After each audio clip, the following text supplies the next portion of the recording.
I'm Bill Addison, Eater's ever-roving national critic. When we were headed to Columbus, Ohio's state capital, locals in the know kept pointing us to a massive market on the city's northeast side. Saraga International Groceries supports a few small food counters, and one of them, Momo Gar, has become a citywide phenomenon.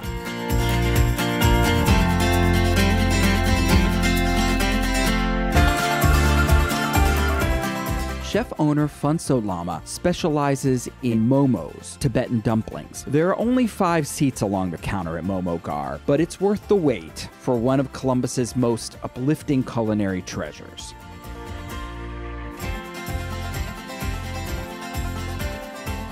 Momo is dumplings in Tibetan language. Momo to a Tibetan or a Nepali, it's an anytime food. So you can eat that for breakfast, for lunch, for dinner.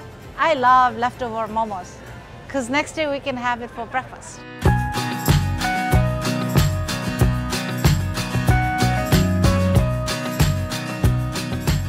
The go-to dish here is Jol Momo.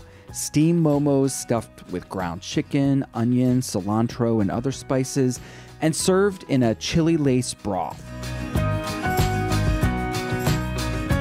Or try the Nepali momo with the spicy sauce on the side that lets you really taste the freshness of the chicken stuffed dumplings. For a vegetarian option, there's the aloo momos, pan-fried dumplings filled with a mild potato curry. In addition to that being delicious, they're really photogenic, so they've become a real Instagram darling, and I think that's kind of helped spread the word. Momo got opened just over a year ago. They opened in the summer of 2016, and they've really become a sensation. They are handmade.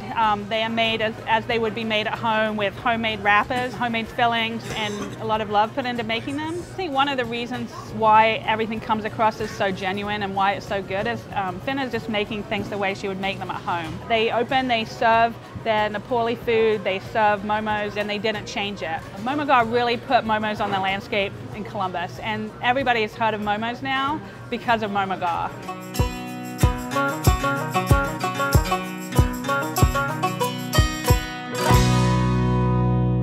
My family had a restaurant in New York City in the early 1990s, and there we had to do everything. So I got my little bit of restaurant experience there. My cooking is home cooking. When we cook momo at home, it's usually a family event. Everyone in the household get involved. I don't want to give them anything that's not natural. I like to keep it really simple. Simple, flavorful, and just good for your body.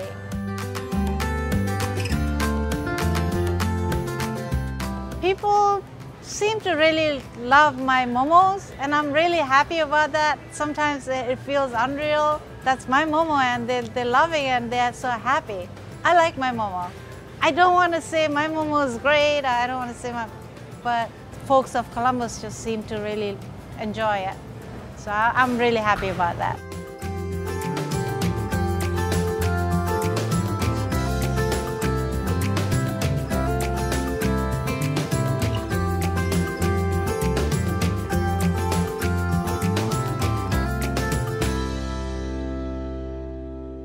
Brooks reimagines the waffle with things like sourdough and zucchini bread as inspiration. It's both familiar and startlingly original.